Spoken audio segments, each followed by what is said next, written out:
अस्सलाम वालेकुम गाइस, की हाल चाल है? ठीक ठाक हो? उम्मीद करना कि तुम ठीक हो माशाल्लाह जी। अज का छोटा जा व्लॉग, बड़ा प्यारा जा व्लॉग अपने उस्मान भाई साडे रूममेट साडे भरा कजन, मतलब कि अज देखो अज मूंगफली आई है पाकिस्तान जो, अज सानू माशाल्लाह जी चेक करो अज पाकिस्तानी मूंगफली। इमरान भाई पाकिस्तान की मूंगफली कैसी है?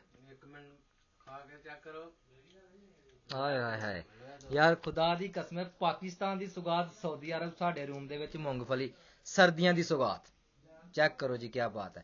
ते कदी उस्मान भाई नाल थोड़ी रेवड़ियां छोड़ियां मंगा लेंदे ना, ते बड़ी चस आनी, पूरा घैंट होना है।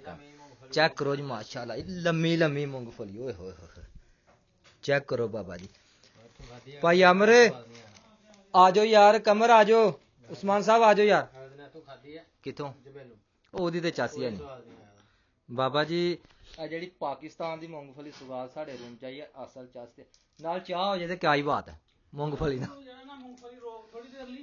ਭਾਈ ਨਹੀਂ ਨਹੀਂ ਭਾਈ ਇਹ ਮੂੰਗਫਲੀ ਲਿਆਂਦੀ ਸਫਰੇ ਤੇ ਅਮਰ ਭਾਈ ਨਾਲੇ ਰੋਟੀ ਖਾਣੀ ਹੈ ਤੇ ਅਸੀਂ ਮੂੰਗਫਲੀ ਵੀ ਸੁੱਟ ਲਈ ਇੱਥੇ ਤੇ ਮੇਰਾ ਖਿਆਲ ਹੈ ਨਾਲ ਹੀ ਮੂੰਗਫਲੀ ਚੱਲੇਗੀ ਤੇ ਨਾਲ ਹੀ ਰੋਟੀ ਚੱਲੇਗੀ।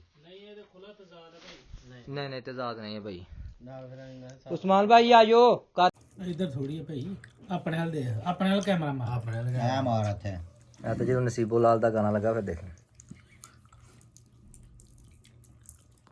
ਅਲਹਮਦੁਲਿਲਾ ਜੀ ਬੜੀ ਚਸ ਆਈ ਹੈ ਪਾਕਿस्तान ਦੀ ਸੁਗਾਤ, ਸਰਦੀਆਂ ਦੀ ਸੁਗਾਤ ਮੂੰਗਫਲੀ ਖਾਦੀ ਹੈ ਮਾਸ਼ਾਅੱਲਾ ਜੀ। ਚੈੱਕ ਕਰੋ ਜ਼ਬਰਦਸਤ ਮਜ਼ਾ, ਬਹੁਤ ਕਮਾਲ ਦੀ ਚੀਜ਼ ਹੈ।